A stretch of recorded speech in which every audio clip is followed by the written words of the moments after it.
What's going on, everyone? So, the Chicago Bulls are open for business per Jay Cowley, which is a Chicago insider. So, according to him, the entire Bulls roster is available except for the rookie. What is it? Mattis Bazile. Probably butchered that. But yeah, their rookie is the only one that they have as untouchable, is marked as untouchable. This is great for the Lakers because Chicago is a team myself and many others have been preaching. I mean, they have several guys that make a ton of sense for the Lakers.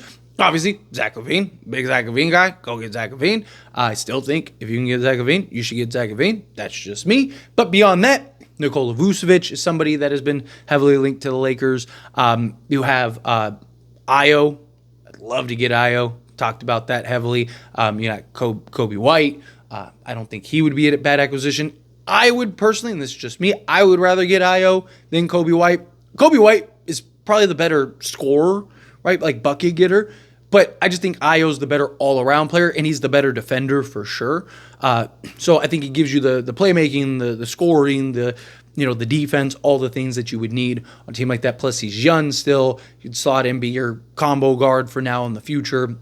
I think that makes a lot of sense. Chicago is a destination that I look at and go, man, like, you could solve essentially everything that you need to solve. Because they also have guys, again, like a Torrey Craig, a Chris Dort, right? Like, they have several guys that you can bring in and really kind of help with this roster. Guys like a Josh Giddey I would stay away from, but like a Javion Carter is another guy that I think can make some sense. Obviously, Lonzo Ball is another guy that can make sense. Julian Phillips is a young, versatile, sizable forward. Could you maybe work something out with him? Patrick Williams, I wouldn't hate it, but he's like $18 million. I'd probably stay away from him as well. Dalen Terry is another guy, Jalen Smith, right? So they have like several just like young forwards that you could bring in just to inject some youth and some athleticism into the roster, right? They got several guys that are like really cheap to where you could get 2, 3, 4 guys to kind of plug in and just give you that influx of just athleticism and some youth and some size and some versatility. If you wanted to go that route, you could go the big swing trade, right? Like I said, go get a Zach LaVine or go get a Lonzo Ball and a Nikola Vucevic, right? I personally, and this is just me, if you want the center, get the center out. I think kind of like, I guess 3 pass, but I lean more towards 2 pass. I want Ayo bad. If you got to trade your first, all that stuff, so be it, right? I want Ayo bad. And then after that, to me, it's like, do you want like the depth route? Right? Do you go and get an Ayo and then like maybe just go get a Jonas Valanciunas and then do like a big swing trade with the Bulls and get 2 or 3 pieces, like get an Ayo, a Craig, a Dort, and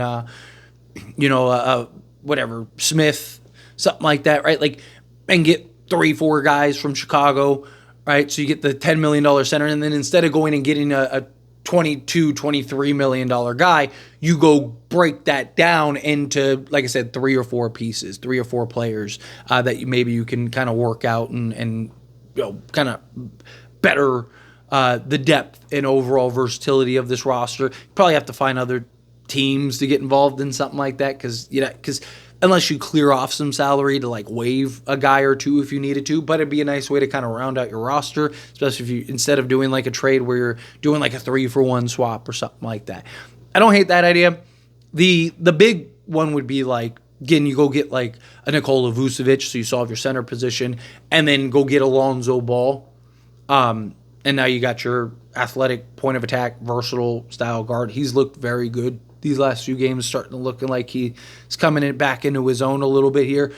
Question is just, can he stay healthy, right? If Lonzo, I've said it a million times, right? If Lonzo is healthy, then like he's probably the best option there is out there for the Lakers, right?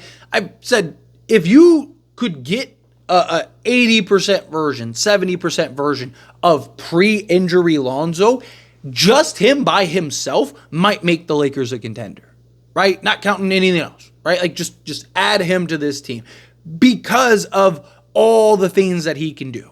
right? The playmaking, the defense, the shooting, right? The athleticism, right? The different configurations of lineups and stuff like that you could have. I mean, imagine like a Lonzo Ball with the, Jared Vanderbilt, Dorian Finney-Smith, Max Christie, and Anthony Davis out there.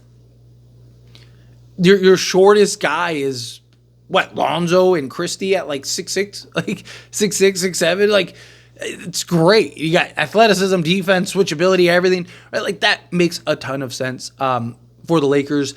Nikola Vucevic is another guy, give you that 20 and 10 center, a guy that you could just plug in and he could just go to work and do multiple things out there. I still really like the idea of Zach LaVine. Could you get like a Zach LaVine and a Torrey Craig and then just go get a Day'Ron Sharpe? I think you solve your center position. You got your, another like 3 in D Wayne, and then you go and bring in a guy like a Zach LaVine, go sign a Markelle Fultz or something like that for guard depth if you need it. And let's go. Let's go win a championship. Problem is, I just don't think the Lakers are actually going to do that. I don't think that the Lakers are going to go and try to get a Zach LaVine. So, okay, fine. I lean towards like, use Chicago to fix all your holes. Use Chicago to kind of fill in what you need to fill in. Need a center? Boom, there we go. Let's get Vu, right? You need a guard? Okay, you want to keep Vando and all these other things? Okay, well then just go get an Io, right? I mean, Io and Vu combined is only 27 million. Guess what? Rui and Gabe Vincent is 28 million. Perfect. You can do a 2-for-2 swap, throw in a first, 2 seconds. If you told me we got Io, I'd still like a Torrey Craig. Like, can you throw in a Jalen Hood-Schifino because he's an expiring contract? Like, throw in a Jalen Hood-Schifino and get a Torrey Craig, or like Smith or Phillips or something like that, right? Like one of these other guys or 2 guys. Better. Can we do a 3-for-3 or like 4-for-4 swap, something like that? I think that could be ideal, especially because there's that extra million. But if you told me, let's just stick with Torrey Craig. Let's just keep it simple, right? Say if you could get Nikola Vucevic, Torrey Craig, and Io for a first, like an unprotected first, in 2 seconds, I would do that all day. Give him Jalen Hood-Schifino, Rui Hachimura, and Gabe Vincent. You got your Gabe Vincent replacement that's also 24 years old and can be your point guard for now and the future, right? Guy that's shown to do everything. I mean, he's coming off of 17 last night, right?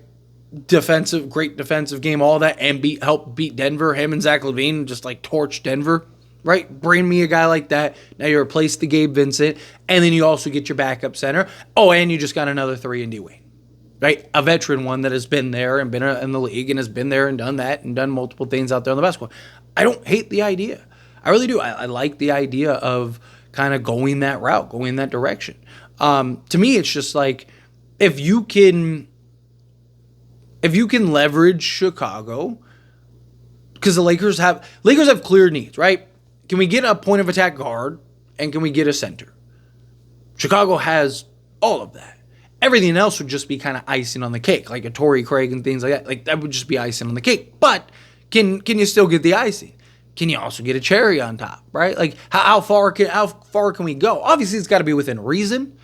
But Chicago, they should be having a fire sale. They should be selling off everything and everyone that they can. They need to tank to keep their pick, right? Like there's a lot that Chicago needs to get off of. Right, there's talks about them maybe turning Zach LaVine into a Bradley Beal and getting some picks out of it, getting a first or 2 out of it, which I think that makes sense for Chicago. That makes 0 sense for Phoenix, in my opinion. I just think you have you're going to have the exact same problems with Zach LaVine that you have with Bradley Beal. It's not because Bradley Beal just became this trash player, right? No, it's because he doesn't fit. He doesn't make sense. You have Devin Booker and Kevin Durant, right?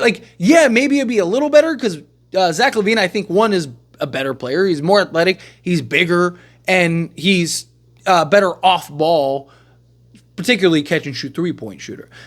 But I still think you have all the same redundancies. I still think you have all the same problems. I don't think you're that much better, right? I think you'll be a little better, but I don't think you'll be that much better.